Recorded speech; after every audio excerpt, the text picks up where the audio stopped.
tugas kalkulus saya pertemuan ke. Baiklah, di sini kita akan memperhatikan grafik permukaan yang terdapat fungsi f, x, y, z sama dengan 0, di mana terdapat titik P pada permukaannya, yang mana P-nya adalah x0, y0, z0. Kita di sini akan mencari bidang singgung yang ada pada titik P ini. Bagaimana caranya? Maka kita harus memperhatikan langkah-langkah, yaitu pertama, gradien Fp merupakan vektor normal pada bidang singgung ini. Yang kedua, yaitu kita akan membuat titik Q atau menentukan titik Q, yaitu Q sama dengan x, y, z. Yang mana titik Q ini jangan kita ambil angkat agar bisa hasilnya dapat mewakili semua yang ada pada bidang ini. Lalu dari ketiga ini kita akan membuat gradien Fp tegak lurus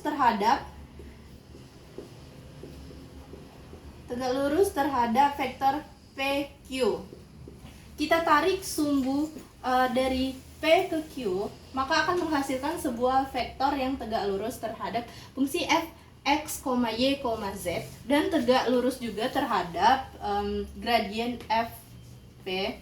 Maka kita akan mendapatkan persamaan turunan implisit dari f per x dikali P, f per y dikali P, f per z dikali P, lalu dikali dengan vektor PQ, yang mana hasilnya ini nanti vektor Q dikurang P. Maka Q-nya tadi adalah x, y, z dikurang x0, y0, dan z0.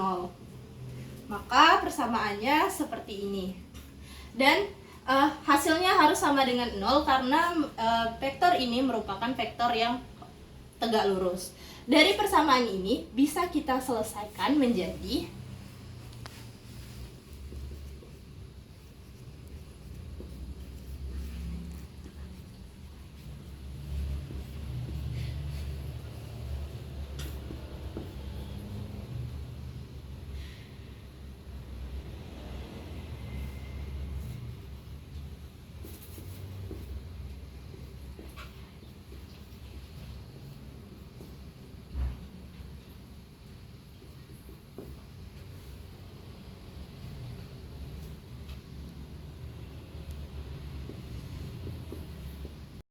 Nah, di sini kita dapatkan persamaan. Lalu kita akan masuk kepada bidang singgung pada permukaan Z, di mana Z ini adalah fungsi eksplisit, yaitu Z sama dengan fungsi f, x, y. Nah, pada grafik ini bisa kita lihat pada permukaannya adalah Z sama dengan fungsi f, x, y. Lalu terdapat suatu titik P, yang mana koordinat titik P ini adalah x0, y0, z0 pada titik permukaan bidang ini. Nah, untuk hal tersebut kita akan membuat Z sama dengan fungsi f, x, y sebagai fungsi f besarnya adalah x, y, z sama dengan fungsi f, x, y dikurang z, atau z-nya ini kita pindah ruaskan menjadi sama dengan 0, atau fungsi ini adalah fungsi dari f, x, y, z. Lalu kita masuk ke langkah selanjutnya, yaitu mencari grad f. Grad fp yaitu kita menurunkan dari fungsi ini x, y, z terhadap fungsi ini x, y dikurang z. Nah, untuk hal tersebut kita akan mendapatkan do f per do x, do f per do y dikurang 1. Dan ini adalah sebuah vektor. Jadi persamaannya nanti akan menjadi do f per do x dikali P dikurang do f per do y kecil per 2Y dikali P dikurang 1 dikali, misalkan kita ambil sembarang titik Q di sini, maka Q akan tegak lurus terhadap grad FP, atau Q juga akan tegak lurus terhadap fungsi permukaan Z-nya, yaitu Z sama dengan fungsi f x, y. Nah, maka dari itu kita akan mendapatkan x dikurang x0, y dikurang y0, z dikurang z0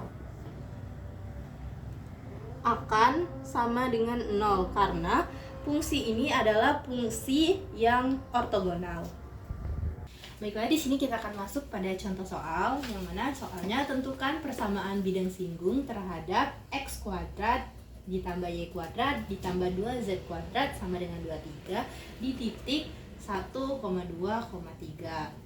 Lalu langkah pertama yang akan kita buat yaitu tulis ulang soalnya, yaitu x kuadrat ditambah y kuadrat ditambah 2z kuadrat sama dengan 23 di titik P, yaitu 1,2,3. Kita akan membuat persamaan ini menjadi sama dengan 0, maka x kuadrat ditambah y kuadrat ditambah 2z kuadrat dikurang 23 sama dengan 0. Nah, fungsi ini dinamakan fungsi f x, y, z. Lalu kita akan mencari grad f. Grad f ini yaitu grad f x, y, z sama dengan vektor fx, fy, fz, di mana kita akan menurunkan fungsi fx, y, z ini terhadap x, y, z.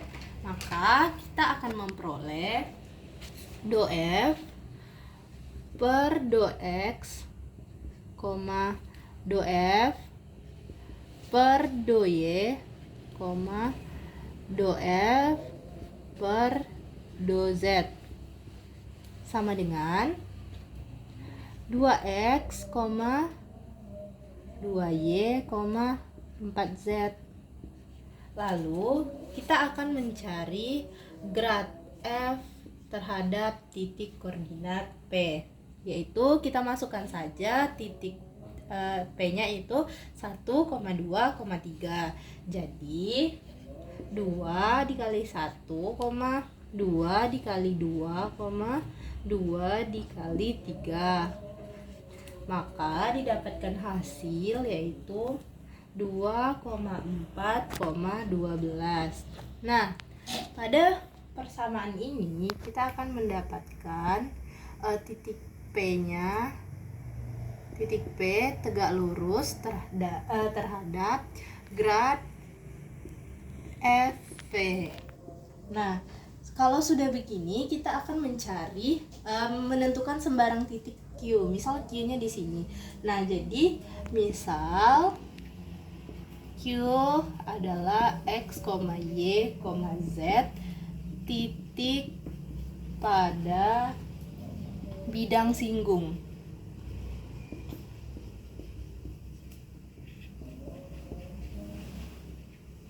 Maka kita akan mencari grad FP dikali panjang vektor P ke Q ini, dikali panjang vektor PQ atau QP juga bisa, sama dengan 0 karena dia ortogonal. Jadi kita masukkan nilai grad FP ini tadi adalah 2,4,12 lalu dikali dengan nilai P-nya tadi 1,2,3, nilai Q x, y, z. Kita masukkan x dikurang 1, y dikurang 2, dan z dikurang 3 sama dengan 0. kita peroleh 2 dikali X dikurang 1 ditambah 4 dikali Y dikurang 2 ditambah 12 dikali Z. Sekarang kita masuk ke bagian aproksimasi. Nah, perhatikan permukaan Z sama dengan fungsi fx, y dengan bidang singgung di titik P, maka koordinat dari titik P ini adalah x0, y0, z0. Untuk titik x, y yang dekat dengan x0 dan y0, nilai z-nya adalah x, y pada permukaan yang akan dekat dengan nilai z pada bidang singgung. Hal ini menjadi dasar aproksimasi. Nah, pada bidang singgung sebelumnya, mengapa diperlukan aproksimasi? Karena banyak aproksimasi fungsi, karena banyak fungsi-fungsi yang memiliki pengerjaan yang rumit. Maka kita memerlukan aproksimasi untuk memudahkan langkah kita. Nah, dengan Z0 sama dengan fungsi X0, Y0, maka kita dapatkan persamaannya, yaitu Z sama dengan f x0, y0 ditambah fx x0, y0 dikali x dikurang x0 ditambah fy x0, y0 dikali y dikurang y0 dibagi Lx, y, di mana Lx, y ini adalah linearisasi dari fungsi f menuju ke x0, y0. Lalu di sini terdapat prinsip hampiran linear dua peubah, yakni z sama dengan fungsi f x, y itu sama dengan Lx, y. Kita masuk ke contoh soalnya. Tentukan linearisasi dari Z sama dengan akar Y, lalu gunakan untuk hampiran nilainya adalah akar 3,95 dikali 8,9 dengan nilai dengan titik koordinat P-nya adalah 4,9. Langkah pertama yaitu Z sama dengan fungsi f x, y sama dengan Z-nya tadi kan akar x, y. Jadi Z sama dengan akar x, y, dan kita ketahui nilainya hampiran nilainya adalah akar 3,95 dikali 8,9 dengan titik koordinat P yaitu 4,9. Lalu kita masukkan nilai Fp sama dengan akar 4 dikali 9. Akar 4 dikali 9 itu adalah akar 36, yang mana hasil akarnya adalah 6. Lalu kita mencari fungsi fx kali fx x, y sama dengan 2 akar xy, 2 akar xy, dimana kita masukkan nilai p-nya tadi menjadi 9 per 2 akar 4 dikali 9 sama dengan 9 per 12. Lalu kita mencari fy x, y sama dengan x per 2 akar xy. Jadi kita masukkan nilai p-nya tadi, maka 4 per 2 akar 4 kali 9, maka hasilnya adalah 4 per 12. Kita akan mencari linearisasi f terhadap x0, y0, maka Lx, y sama dengan 6 hasil dari ini tadi ditambah 9 per 12 hasil ini dikali x dikurang 4 ditambah 4 per 12 dikali y dikurang 9. Maka rumus prinsip hampiran linearnya tadi adalah z sama dengan Lx, y.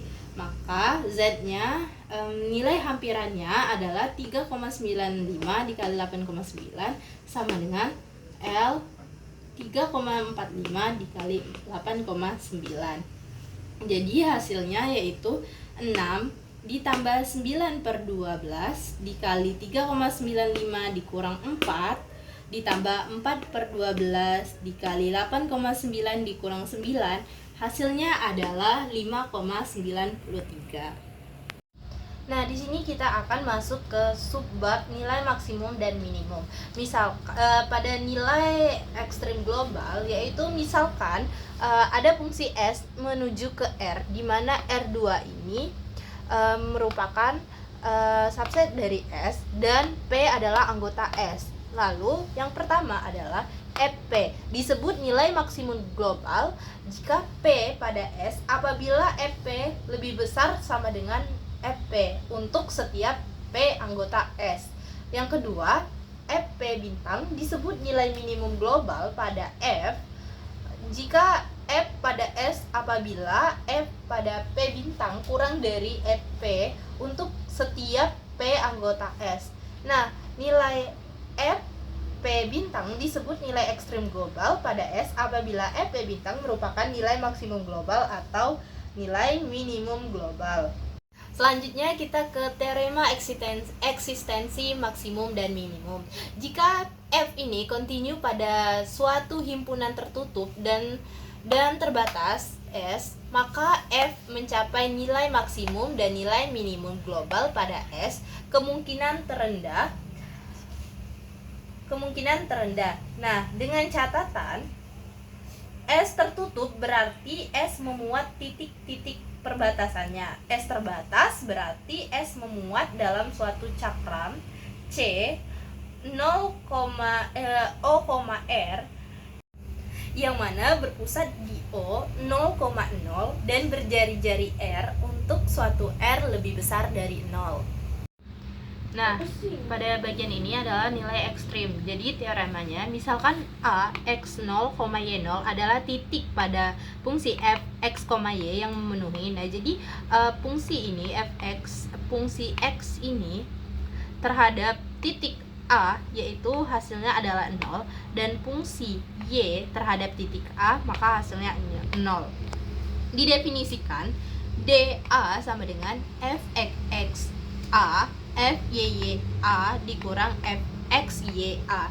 Nah, jika DA ini nilainya positif dan FX A ini nilainya negatif, maka bisa kita katakan ini adalah FA-nya adalah maksimum relatif. Dan yang kedua, jika DA-nya positif dan FXXA-nya positif juga, maka bisa kita katakan juga FA nilai minimum relatif. Lalu pada yang ketiga yaitu DA kurang dari 0 dan FA bukan nilai ekstrim pada A, X 0, Y 0 disebut titik pelana. Yang keempat, jika DA-nya ini 0, jadi hasil ini tidak dapat kita simpulkan. Nah, fungsi f, X, Y ini adalah fungsi objektif dan A, X 0, Y 0 ini adalah titik kritisnya. Sekarang kita masuk ke materi terakhir yaitu metode penggali Lagrange. Nah, metode penggali Lagrange ini adalah metode yang digunakan untuk mencari titik perbatasan. Nah, untuk mencari titik perbatasan ini kita menggunakan dengan cara memaksimumkan atau meminimumkan fungsi fp dengan kendala gp sama dengan 0, mencari titik-titik dengan menyelesaikan persamaan nabla fp sama dengan lambda nabla gp dengan gp sama dengan 0. Lalu jika terdapat dua kendala, maka nabla fp sama dengan lambda nabla gp ditambah mu nabla hp dengan gp sama dengan 0 dan hp sama dengan 0.